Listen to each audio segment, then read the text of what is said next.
Hi, I'm Cory along with Neil Rudel, another edition of our Paterno Presser. We just got finished with Joe Paterno's weekly press conference. And Neil, Iowa's giving them a lot of problems. Kirk, for instance, 7-2 against Joe. Why does Iowa have so much success against Penn State? Well, I think they have a similar philosophy, so I think they understand how to beat Penn State.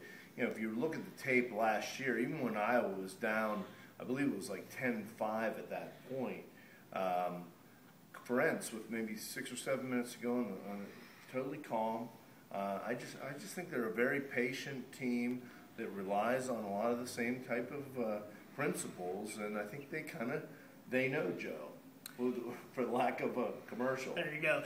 Ollie Ogbu said earlier today, the senior defensive lineman, the captain, said it's like playing against yourselves, because Iowa and Penn State do a lot of very similar things. And not only has Iowa had success against Penn State, they've dealt Penn State a couple of crushing losses the past couple of years. 2 years ago, out at Kinnick Stadium on the field goal by Daniel Murray to end the game. And then last year, the blocked punt by Adrian Claiborne where he returns it for a touchdown. That was Penn State's first loss. So they've handed Penn State their first loss each of the last 2 years. Yeah, I mean, you look at, the history of the Paterno era, and clearly before they got in the Big Ten, there weren't that many Eastern teams that really stood toe-to-toe with them. Maybe it was because Penn State had better facilities, or maybe did a better coaching job than some of those teams, had better players, whatever.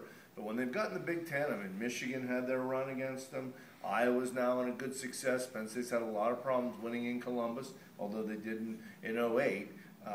You're just dealing with a different level of competition. First and foremost, the issue for this week is right tackle Lou Eliades is out for the year. He will be replaced by Chima Okoli, and it's a bad time because he's going to go up against a couple of the best defensive ends in the country. Iowa's front seven, especially the front four, is always tremendous this year, especially.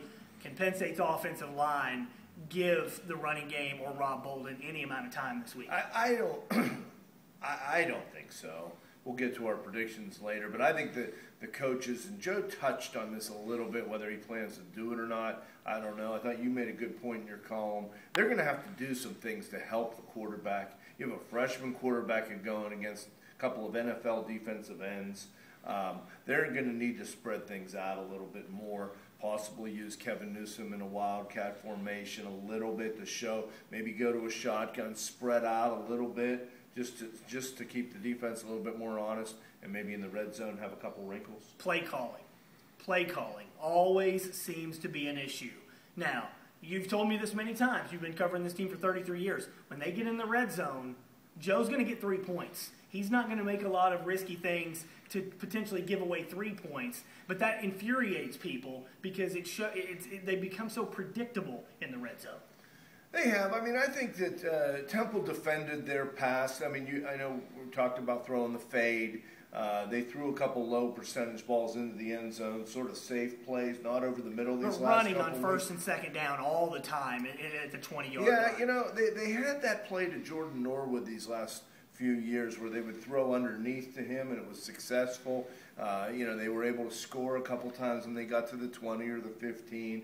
Clearly, it's been a problem. Yeah, it's an issue, and it's something that it's a tangible thing. It's not an intangible thing where people can look at it and really, it's a tangible thing. When you get to the 15, 20-yard line, you've got to score touchdowns. If you can't score them against Temple and you're making these kind of plays, you're running into the heart of the line on first down, running into the heart of the line on second down, and then you have a 3rd and 8 and you throw it for 6 yards. It just doesn't make sense to a lot of people. Well, and I think, but you look back against Alabama, they got to the 20 and they threw the ball down to the corner. Again, it was intercepted. And I think at that point, they should have taken a field goal. Got on the board, come back, regroup, you're down 7-3. Now, there's no reason to believe the defense was going to stop Alabama. They certainly didn't, at least in the first half. So I think it's a combination of things. Score prediction against Iowa? I pick Iowa 23-8. I just think this is not going to be a place that Penn State's offense is going to generate a lot of yardage and points. I think the defense will do what it can to hang in there, but I see them hanging on most of the game. And I've got it 23-10. For whatever reason, he just has been able to figure out Joe, just like Lloyd Carr did when he was at Michigan, just like Bear Bryant did back in the day at Alabama. For whatever reason, Joe just can't figure out how to beat Kirk Ferentz, and you got to give Iowa a lot of credit for the things they do. Yeah, and it's just, and I don't know that this is the year with the shaky offensive line that you have, especially now without Eliades and the running game that has been inconsistent, although it got better with Royster against Temple and an inexperienced quarterback. I just don't see any kind of a real getting on track on offense this week. For Neil Rudel, I'm Cory Geiger, and this fly is driving us crazy. I don't know if you guys can see this on the thing, but it's been flying around the whole time. We'll talk to you later.